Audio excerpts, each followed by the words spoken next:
All right, the big breaking news that is coming in a special report to the union government obtained by Times Now. The West Bengal governor has outlined key observations and recommendations regarding communal rights in West Bengal. The proposed central legislation is suggested a new law to enable the union government to intervene when the state fails to maintain law and order effectively. The Commission of Inquiry recommended establishing a commission under the Commissions of Inquiry Act of 1952 to investigate lapses in proposed preventive measures.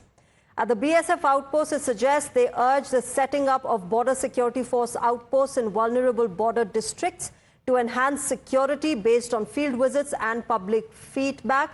And the state's prior awareness noted the state government knew of rising tensions in Murshidabad, including the protests against the Waqf Amendment Act. The internet suspensions in early April as well was known. And talking about the violence statistics, reported 138 FIRs and over 300 arrests by the 22nd of April this year, including 4 arrests for the targeted killing of a father-son duo in Jafrabad on the 12th of April, identified 109 damaged houses of buildings as well. My colleague Sabyasachi is with us to get us more on this. Sabyasachi, extremely crucial details emerging. What more do you have on this report? Well, that's right. Very important details coming up in this special report which has been submitted by the West Bengal governor to the Home Ministry.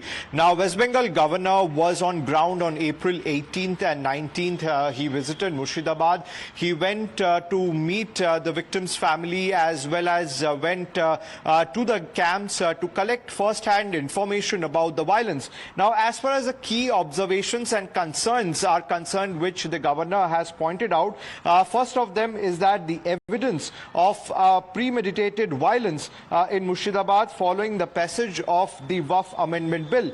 Now, the second observation and the concern raised is widespread fear and displacement among Hindu communities with multiple allegations of cultural and demographic targeting, failure of local administration and law enforcement to prevent or contain the violence despite prior warnings, and an internet shutdown and sign of radicalization and communal polarization, especially in sensitive border regions, and political exploitation of religious identity, further intensifying divisions. Now, if you talk about the recommendations which the governor has made to the center, first and foremost, the most important point out here is that the governor has said that the introduction of central legislation allowing union government intervention in law and order crisis when the state mechanism collapse, and also institution of a commission of inquiry under the 152 Act to examine